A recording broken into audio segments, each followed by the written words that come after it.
Hello, I'm Alfie66 and I know you've read the title of this video and you're saying to yourself, another prediction. I promise this is the last one, because I know you're all tired of me waffling on about things that won't happen. About 3 weeks ago I said that all 3 promoted clubs would go down and Nottingham Forest would qualify for the Champions League. Not looking good so far. But anyway, today I'm going to take a look at every Premier League club and just make one last prediction for them this season. Right, let's go. Arsenal will win a trophy. Come on, you Gunners. Yep, this is obviously the one I want to happen the most. Well, I'm an Arsenal fan, what do you expect? But come on. Zubimendi, Gyökeres, Eze, Madueke, Mosquera, Norgard and Kepa. And now Hincapie's just come in. A super team is being built. And if Arsenal don't bring a trophy home this season, it's an underachievement. But there's no reason to worry about that, fellow Gunners, because it will happen. Be it something as irrelevant as the Carabao Cup, maybe the Prem, maybe even the Champions League. Aston Villa, Unai Emery will be sacked. 3 games in, 0 goals scored, 1 point on the board. This has been a dreadful start to the season for Aston Villa, and it's not like they even lost that many players in the transfer window. Jacob Ramsey and Leon Bailey are probably the only major blows, and even then, Bailey's only left Villa on loan. But again, it's not like they did bringing anyone in either. Evan Gesand, Marco Bizzo and Victor Lindelof all came in on permanent deals. That's it. And they got a couple loan deals in. But that's it. So in January, Unai Emery's going to need a couple more signings to potentially keep him in a job. But I'm going to say if they're still in the bottom half by the start of November, or even fighting relegation, I think he'll be sacked. And after that, they won't bring another exciting coach in to replace him. Is there a slow descent back down the leagues for Aston Villa in store? I hope not, because it's been quite fun seeing them in Europe. I mean, I still remember when Arsenal smashed them 5-0 back in 2015, and then a couple months later stuck 4 past them in an FA Cup final. Then the following season they were beaten up left, right and centre and relegated with 17 points all season. So to now see them back in the Prem, turning average players like Ollie Watkins and Emi Martinez into beasts, it's mighty impressive, but this season so far has been very poor. Bournemouth will finish top half. I've heard many people say that Bournemouth are in for a rotten season. My dad has said they'll be relegated. Didn't know you could shake your brain off as well. But no, they'll do very well. I've said they'll finish higher than Man United. I'm starting to think that Sunderland are going to finish above these clowns. The great Man United have just lost to a side that was probably full of part-time plumbers. But anyway, Bournemouth are going to defy all the odds. They won't be anywhere near the drop zone. And this is a message to my dad who said they'll go down. If Bournemouth do get relegated, I'll spend 2 weeks wearing a bald cap everywhere I go. Brentford will score less goals than a relegated team. I've already said Brentford are going to have a low scoring season, and I'm going to stick to it. Managed by a rookie manager and playing with a risk up front. They missed out on Max Bayer, who could have been quite good for them, and I think that might just come back to haunt them. They will score less goals than a team that goes down. Well, if Brentford go down, how's that going to work? Brighton, no player will score more than 12 goals. Well, in my predictions video, I said €35 million signing Charalampos Kustelas would have a great season. He's been left out of the first 3 matchday squads. Not a good sign. And they haven't really looked convincing going forward. I reckon it'll be a bad sign of things to come. I'm going to say no Brighton player will score more than 12 goals this season in the Prem. Even Kustelas, who I thought would have a great season. They'll still finish well in the Prem, but with no real top scorer. Burnley will score less goals than the player who wins the Golden Boot. There are some new kids on the Golden Boot block. Ekitike, Gyökeres, Isak, now he's moved, Sesko, and even João Pedro. So I can't really predict who's going to win the Golden Boot this season. Will it go to one of those 5? Or will it be someone like Haaland, Palmer or Salah? Whoever it is, they'll score more goals than the entire Burnley team. I know it seems mental to say, because they've just scored 4 in 2 games, but relax, 2 of them came against Altai by India, a goalie who can't tell his arse from his big toe. And when you look at the Burnley team, is there really a prolific goal scorer in there? Well, Jadon Anthony already has 2, and Lyle Foster has looked okay so far, but no, I'm still not convinced. They're still going down, and I think their next few games will be a big indication on whether this prediction will come true. Liverpool, Forest, City and even Leeds, apart from when they were obliterated at the Emirates, they've been strong at the back. Burnley are doomed. Chelsea will get to the quarterfinals of the Champions League. Chelsea mean business. That's all I've been saying for a while. But come on, I know it's no unusual sight to see Chelsea's list of signings longer than Taylor Swift's list of ex-boyfriends, but this summer I think they've done well. João Pedro and Liam Delap fighting over the number 9 role. Delap when he comes back, that is. Esteval, one of the most coveted young players in the world, although because of all the pronunciation TikToks I'm seeing now, I know this lad wants me to call him Steven.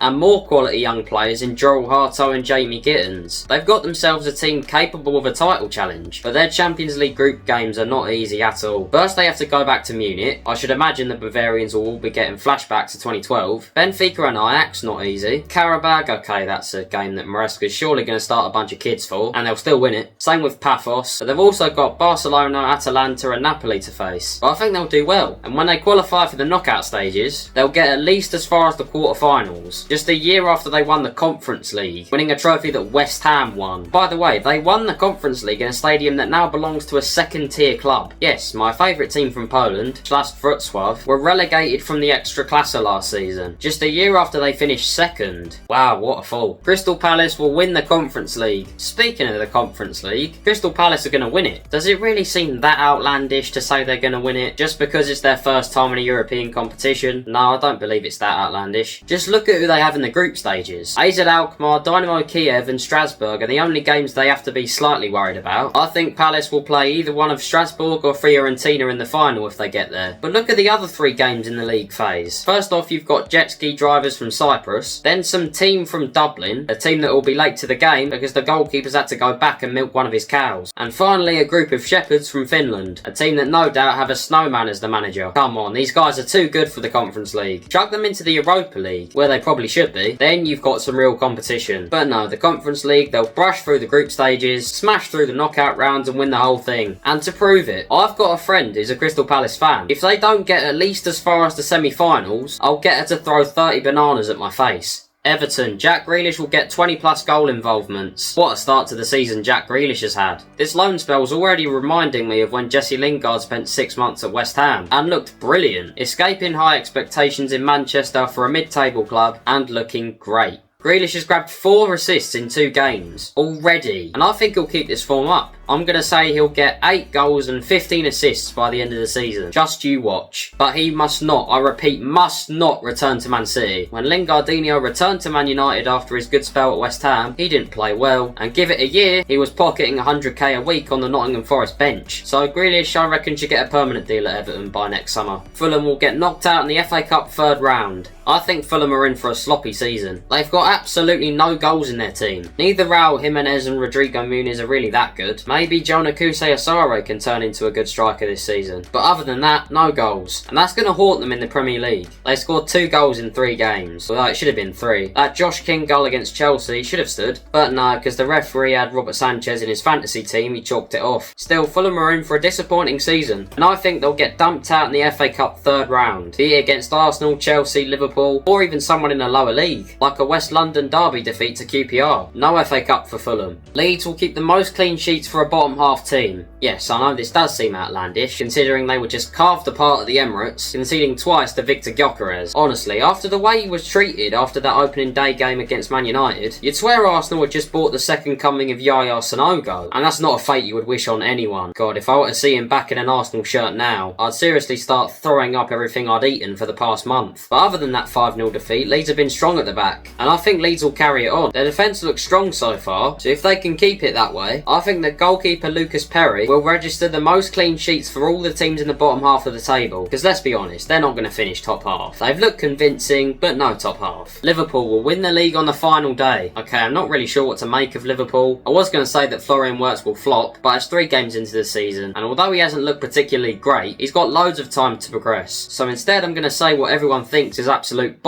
Liverpool won't win the league comfortably. Oh, but bringing in Isak has ended all competition. They're too hard to beat. Liverpool are just the best team on the planet. No, just no. I know they're not winning it comfortably. I think they'll win it, but every other team that could possibly challenge for the title, they've all done great transfer business this summer. They'll push Liverpool all the way up until the final day. It'll take them until the final game at home versus Brentford to nick the title off their closest competitors, which will be Arsenal and Chelsea. The Premier League is not going to become a Scouse Farmers League. Man City will get embarrassed in the Champions League. I think that Pep Guardiola is starting starting to burn out. Look at Arsene Wenger. You wonder why Arsenal fans were trying to shove him out the club? Because he hung on long enough to his job to the point where he was starting to turn the club sour. Results were poor, expectations were being lowered, and fans were furious. Arsene Wenger should have left Arsenal in the 2000s. By 2008, they hadn't won a trophy for 3 years, and nothing was changing. But he hung on until 2018 and was bringing the team to Serbia and Belarus for European away days. You think the likes of DT, Troops and Claude enjoyed that? Playing games in stadiums that were quieter than the north side of the Isle of Walney. Like Wenger, Pep is starting to walk backwards as Man City boss. They could have slipped down to Europa League last season. Will it happen this season? If he does, then he might have to go. Because if he does a Wenger and hangs on forever, he's going to have Man City embarrassed everywhere. And speaking of embarrassments, I think there's one in store for City in the Champions League this season. Something on par with last season's defeat to Sporting. It could happen in the league phase or in the knockout rounds. But either way, City will come out of the Champions League this season with at least one embarrassing result on their record. Man United, Ruben Amorim will be sacked before Christmas. Grimsby. Actual Grimsby. No way is Amorim keeping his job until the end of the season. If he does keep his job till the end of the season, I'll eat 10 slices of toast off my garden floor.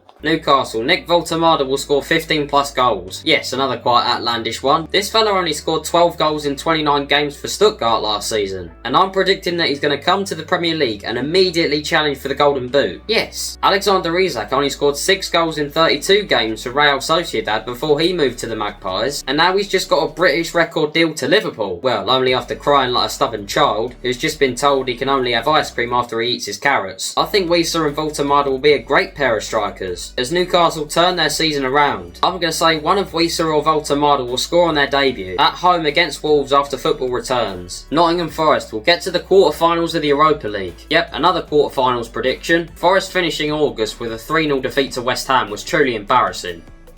But I haven't written them off completely yet, and if you look at the Europa League draw, you'll see they have a decent run of league games. Their first 3 games are the ones they should be the most worried about. After that, it's a bit of a clean sweep. And after that, once they finish inside the top 8 of the Europa League, they'll get at least as far as the quarterfinals. And after that, who knows? However, that might be the end of the road for them, because the Europa League is still a mightily impressive competition, and it is hard to win it. They've got some really good teams in it this season, but despite the presence of the likes of Celtic, Rangers, Lille, Lyon, Roma and Real Betis, I think Forest will do very well in the BTEC Champions League. Sunderland will beat Newcastle at the Stadium of Light. Again, not really sure what to predict for Sunderland. I could say they'll stay up. Then again, I said they'll finish last in my predictions video, so I can't really have them both. So instead, let's say that they'll beat Newcastle at the Stadium of Light on the 13th of December, the first Premier League Tyne and Weird derby since the 20th of March 2016, and Sunderland will win it at the Stadium of Light. Sunderland always seem to beat Newcastle in the Premier League, no matter how bad they're playing. I'm going to say now they'll beat them 2-1, with someone like Noah Siddiqui scoring the winner in added time. They'll do it. Tottenham will be eliminated in the Champions League phase. I'm not picking on Spurs, even though picking on Spurs is my job. But they're out of the Champions League immediately. First off, their opponents aren't ideal. They've got PSG, Dortmund, Villarreal, Frankfurt and Monaco coming up. And Spurs are never good in the Champions League, beside one Champions League final in 2019. And that final was about as much fun to watch as your science teacher dissecting a heart. It'll be more of the same Champions League failure for Spurs this season. They'll get close, but they'll miss out on the knockout playoffs. 28th of January 2026, Spurs are getting dumped out the league phase. And at my next family party, I'm going to swagger in like Albert Einstein and tell everyone that I predicted that, and I'll become the most sacred Arsenal fan in existence. West Ham, Graham Potter will be sacked by Christmas. Well, they just won at Forest, the team I said would finish 5th. Nah, it's your fault for listening, not mine for saying it, but it still doesn't take away the fact that West Ham have been very poor this season. A 3-0 defeat to newly promoted Sunderland and a 5-1 defeat to Chelsea. Poor. And Potter's going. This Chelsea stinker is going before Christmas. If he lasts the whole season, I'll eat 10 sausage rolls from Greggs in one sitting. Wolves will survive relegation on the last day. This will be an interesting season all around. Doesn't take a lot to beat last season, does it? But now, the promoted sides have all won games, and all the big sides are looking good. We're in for an interesting Premier League season. But Wolves have had a terrible start to the campaign. 3 defeats from 3, and it's going to get worse. Vitor Pereira will be gone by February, and a new manager will come in and pull off the Great Escape. But it will be a dreadful season for Wolves. Anyway, that's the end of the video. Were those predictions actually any good? Have I just annoyed every last Premier League fan base? Well, most of them anyway. Let me know what you think of those predictions. And what are your predictions for your club this season? If you enjoyed the video, don't forget to like, subscribe so you don't miss a thing. And I will see you in the next video.